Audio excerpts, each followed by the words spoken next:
5. As you should know by now, I like starting the week by reflecting on the previous week's work. Whether your group got an A, B, and you're satisfied, or you got a D and you're planning to revise, I would encourage you guys to check out Creativity Cluster 2's proposal, which I've annotated and posted in the Week 5 folder on Angel. It's the work of Emily G., Emily M., Sarah S., and Katie B. They did a fantastic job on this project. The memo is well written, it's professional, well formatted, rhetorically sound, and appropriate for the audience, context, and purpose. Their ideas are really smart, well presented, and well supported. Memos are important. Here's why. I write 3 or 4 memos a week. Memos are going to be part of your professional life no matter where you work. If you're not writing memos, you're going to be making the same sorts of moves in emails, letters, and other documents. Presenting a summary, introducing your ideas, synthesizing approaches, arguing for a technique or a method, providing recommendations and suggesting directions. This is how ideas get communicated in the professional world, and knowing how these moves are made is really important. Second, knowing how to pitch and propose is important. Here's why. Proposing is a key move that you're going to make at different times at your internship and at your job. Knowing how to pitch ideas and propose next steps is incredibly important. You don't want to be the person constantly pointing out issues or problems.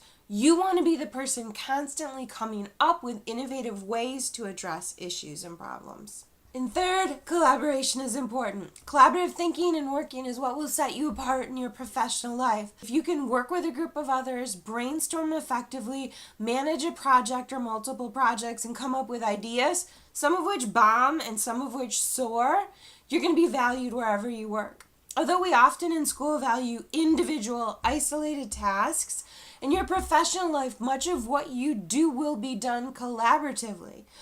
Whether it's with the person in the next cubicle, a group at different offices across the U.S., or with a team of people spaced out internationally. Alright, and here's some tough love, but I'm telling the truth. There's no such thing as equality in collaborative work. There's always someone who doesn't pull their weight. There's always someone who does 3 times as much as anybody else.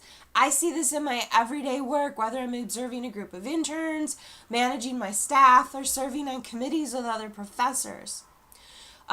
Here's what I fundamentally believe. Those who work hard and work well and value what other people contribute will get their comeuppance. People who can bring up a group and make that group work better and stronger will always be valued and often be rewarded. Is it frustrating to take on more than your fair share? Absolutely.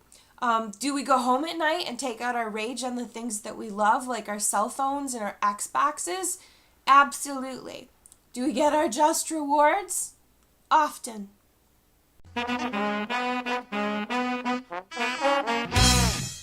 I'm really excited about this week's focus and work. This week we're going to read around and experiment with creativity through remix.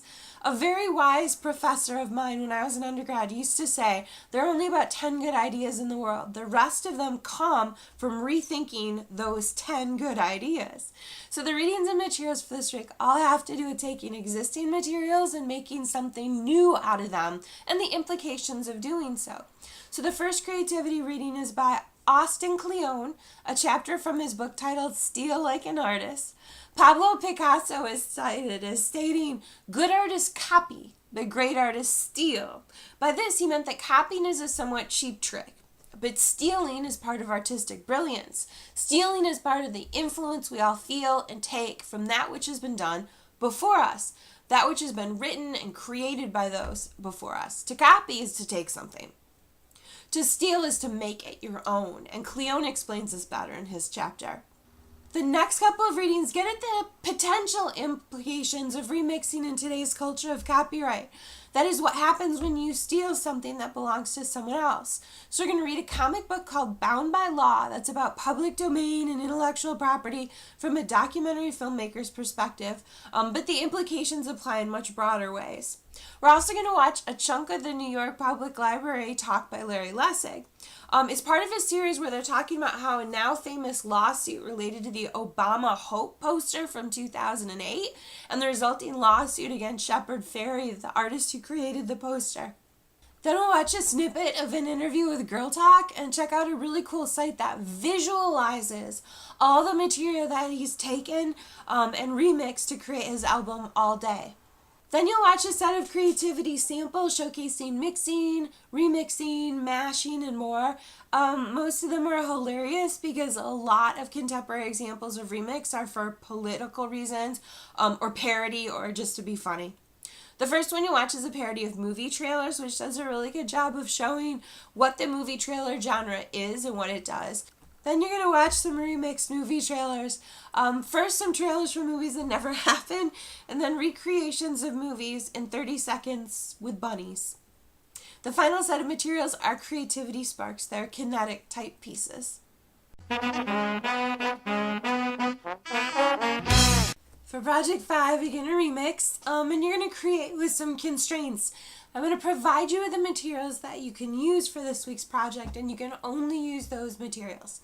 You're going to create by remixing. You're going to take already existing materials and repurpose them. Revise, reorder, remix them to create something new. Specifically, you're going to create a 30-second or so digital video clip offering an illustration of creativity.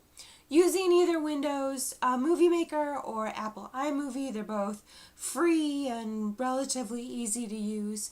I'm going to make available a folder full of audio clips, video clips, and then images that you can use. And you can do whatever you want with those images. You can also add transitions or effects in the movie making program.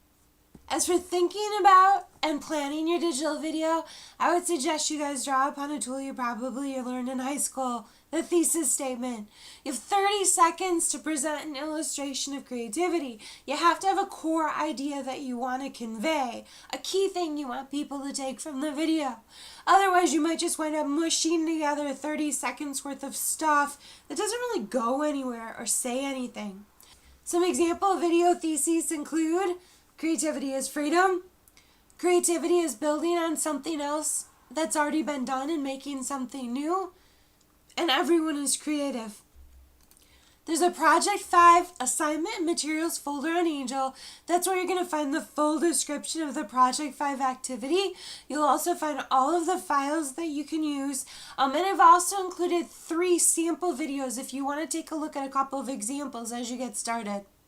Happy remixing!